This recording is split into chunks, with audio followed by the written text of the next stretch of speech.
Dear students, हमारा next जो topic है modulus of elasticity. The mathematical relation for stress and strain was given by English physicist Robert Hooke. Robert Hooke ने modulus of elasticity के बारे में बताया. इसको कैसे डिफाइन करेंगे? Within elastic limit stress is directly proportional to strain. यानी जो स्ट्रेस है, stress is directly proportional to strain. इसको हम इस तरीके से भी लिख सकते हैं. Stress is equal to constant strain, और constant is equal to stress divided by strain.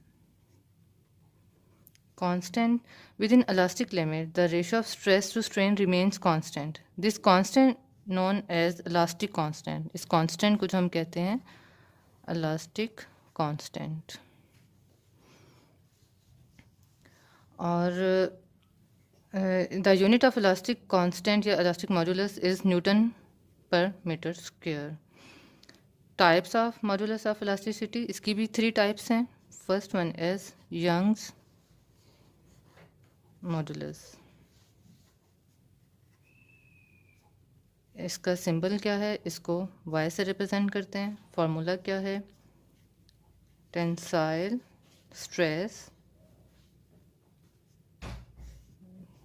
Divided by tensile strain. Tensile stress किस में चेंज को कहते हैं? लेंथ में चेंज को जो है वो हम कहते हैं टेंसाइल स्ट्रेस.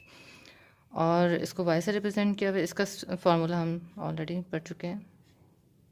फोर्स पर unit area divided by del L over L. इसको अगर हम सिंप्लीफाई कर लें तो F L del L A. Next point आ जाता है बल्क मॉड्यूलस. बल्क मॉड्यूलस, इसको जो रिप्रेजेंट किया जाता है वो के से रिप्रेजेंट किया जाता है. और इसका फॉर्मूला है volumetric stress divided by volumetric strain. और इसको भी हम सिंप्लीफाई कर लें. एफ स्ट्रेस का फॉर्मूला पुट करेंगे और यहाँ पर वॉल्यूमेट्रिक स्ट्रेन का. तो ये equation F V over delta V A हमारे पास आ जाती है. थर्ड जो है उसको हम कहते हैं शेयर मॉड्यूलस.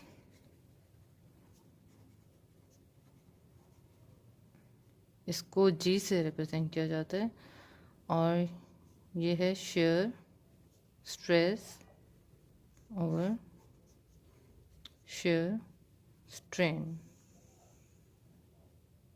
इसका formula simple, G is equal to stress over tan theta. ये हमारे पास का इक्वेशन है. इसको मॉड्यूलस ऑफ रिजिडिटी सिंपल बस ये इसका फॉर्मूला है. इसको हम ऐसे वैसे लिख सकते हैं. F is equal to A tan theta. Next आ जाता है elastic limits.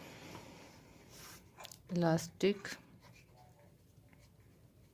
Limit, elastic limit, और इसको हम यील्ड स्ट्रेंथ भी कहते हैं. यील्ड स्ट्रेंथ जी, ये क्या है elastic limit and yield strength? इसके लिए हम कंसिडर करते हैं एक वायर है. वायर पर जब फोर्स लगाएंगे तो उसमें डिफॉर्मेशन आएगी.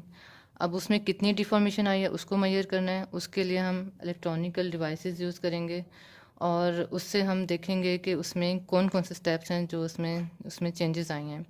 तो उसको एक ग्राफ की हेल्प से हम देखेंगे. उस ग्राफ को फोर्स इलोंगेशन ग्राफ कहते हैं. अब उसको ड्रा करके देखते हैं कि कौन कौन से पॉइंट्स आते हैं उसमें. यहाँ पे इसको ड्रा करते हैं. ये है स्ट्रेन,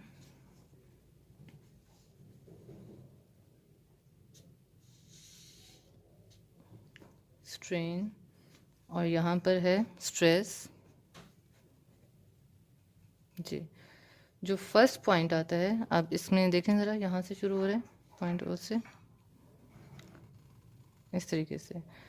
इसको हम प्रोपोर्शनल लिमिट कहते हैं। First point is proportional limit, और इसको जब रिप्रेजेंट करते हैं तो इसको हम सिग्मा पी से रिप्रेजेंट करते हैं। ये पॉइंट जो ए पॉइंट है इसको सिग्मा पी से रिप्रेजेंट करते हैं। ये है क्या? Initially stress increases linearly with strain till it reaches at A, मतलब जितनी आप स्ट्रेस फोर्स लगा रहे हैं उतना ही उसमें स्ट्रेन है, उतनी ही उसमें डिफॉर्मेशन है, और वो पॉइंट ए तक पहुंचाता है।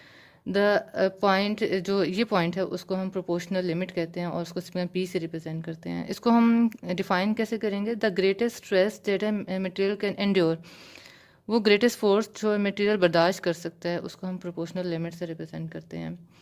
अब यहाँ पर हुक्स लॉ भी अप्लाई हो जाता है। वो हुक्स लॉ कैसे? Within proportional limit stress is directly proportional to strain, यानी जितनी आप फोर्स लगा रहे हैं उतना ही उसमें डिफॉर्मेशन है। तो यहाँ पर इस एरिया में ओ टू ए यहाँ पर हुक्स लॉ अप्लाई होता है। नेक्स्ट आ जाता है इलास्टिक लिमिट। जी, जो नेक्स्ट पॉइंट आता है उसको इलास्टिक लिमिट कहते हैं। इलास्टिक लिमिट क्या है? Stress and strain are not proportional but when load is removed at any point O B curve will be retraced, यानी यहाँ से जब हम लोड को रिमूव करते हैं तो ये कर्व अपनी ओरिजिनल पोजीशन पर आ सकता है। उसको हम इलास्टिक लिमिट कहते हैं, और यही हमारा जो टॉपिक है elastic limit and yield strength, इसको यील्ड स्ट्रेंथ भी कहते हैं, और इसको सिग्मा ई से रिप्रेजेंट करते हैं। इसके बाद जो थर्ड पॉइंट आता है उसको हम प्लास्टिसिटी कहते हैं, और प्लास्टिसिटी जो है वो इस तरीके से यहाँ पर होगा। उसको किससे रिप्रेजेंट करेंगे? सी पॉइंट से रिप्रेजेंट करेंगे। प्लास्टिसिटी क्या है? If the stress is increase beyond yield stress और elastic limit of material, the specimen becomes permanently change and doesn't reach original shape और dimension after the stress is removed. This kind of behaviour is called plasticity, यानी इसमें वो permanently डिशेप हो जाता है, अपने original position पर नहीं आता, इस पॉइंट से अपने ओरिजिनल पोजीशन में नहीं आता, उसको हम प्लास्टिसिटी कहते हैं। और this region is represented by portion of curve from B to C से रिप्रेजेंट करते हैं इसको, और इसको हम यहाँ पर यू टी एस भी कहते हैं। यू टी एस क्या है? अल्टीमेट टेंसाइल स्ट्रेस इसको कहते हैं, और इसको किससे रिप्रेजेंट करते हैं? सिग्मा एम से रिप्रेजेंट करते हैं। अल्टीमेट टेंसाइल स्ट्रेस क्या है? It is the maximum stress that a material can withstand, मतलब मैक्सिमम स्ट्रेस है जो कोई भी मटेरियल बर्दाश्त कर सकता है, तो उसको हम अल्टीमेट टेंसाइल स्ट्रेस कहेंगे। और can be regarded as the nominal strength of the material. It is represented by point C, इसको हम सी से रिप्रेजेंट करते हैं ग्राफ में। अब यहाँ पे बच्चों नेक्स्ट जो पॉइंट आता है फ्रैक्चर स्ट्रेस। फ्रैक्चर जैसे नाम से ही पता चल रहा है, फ्रैक्चर स्ट्रेस, उसको हम सिग्मा एफ से रिप्रेजेंट करेंगे। जी, फ्रैक्चर स्ट्रेस क्या है? Once point C corresponding to U T S is crossed, जब ये पॉइंट सी क्रॉस कर जाएगा, the material breaks at point D, तो पॉइंट डी पर वो टूट जाता है। और रिस्पॉन्डिंग द फ्रैक्चर स्ट्रेस, जब पॉइंट डी पर आकर कोई मटेरियल टूट जाए तो उसको हम फ्रैक्चर स्ट्रेस कहते हैं। इसकी भी आगे टू टाइप्स हैं। एक तो हम एक रीजन लेते हैं यहाँ पर, इसकी यहाँ पर ऐसे लेंगे, और दूसरा हम यहाँ पर लेंगे।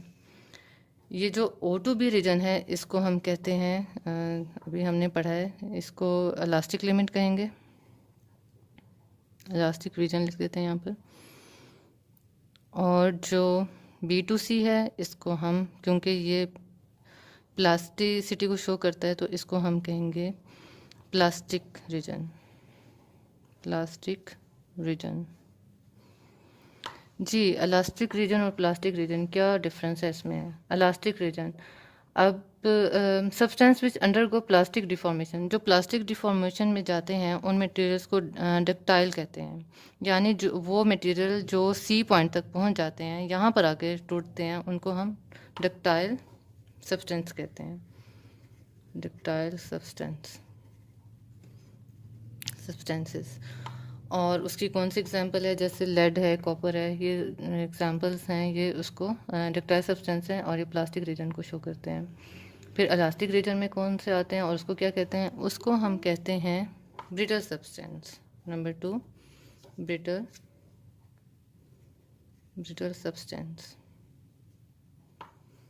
जी, क्योंकि ये बी पॉइंट तक पहुंचते हैं और अपनी ओरिजिनल पोजीशन में आ सकते हैं, और बी पॉइंट तक पहुंचते तक ये टूट जाते हैं ब्रिटल। और उनकी एग्जांपल कौन सी है इसमें? ग्लास, हाई कार्बन स्टील, ये इसकी एग्जांपल्स हैं।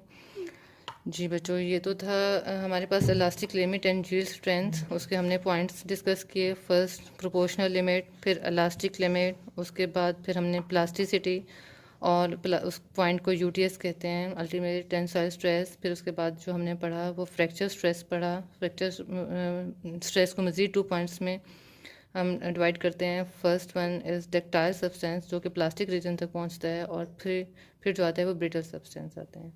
ये तो हमारा आज का टॉपिक। अल्लाह हाफिज़।